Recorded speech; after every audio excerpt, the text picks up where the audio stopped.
Hello mga idol. Tatalakayin natin ngayon mga idol yung ating mga alagang mga manok.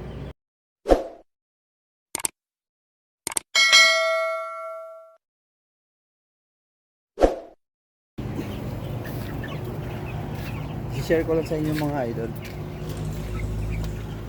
Unang-una mga idol, paano ang paraan para hindi magbago ang timbang at madagdagan pa ang timbang ng ating mga alagang manok.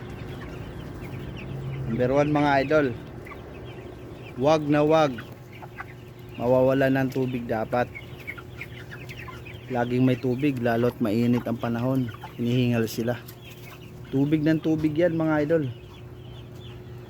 Pag yan na-dehydrate mga idol, malamang gagaan yan. Laging may tubig. Wag na wag kayong magpakawala ng tubig mga idol. Yan, tubig, laging may tubig, at lagi ring may pagkain. Kahit konti na yung pagkain, laging may laman yan.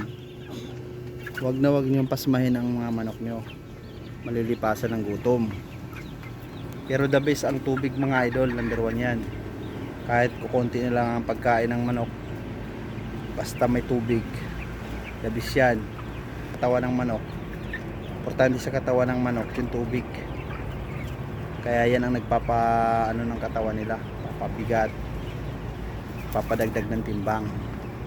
Simpleng tips lang yan mga lods, sana makatulong. Yan lang mga idol, thank you.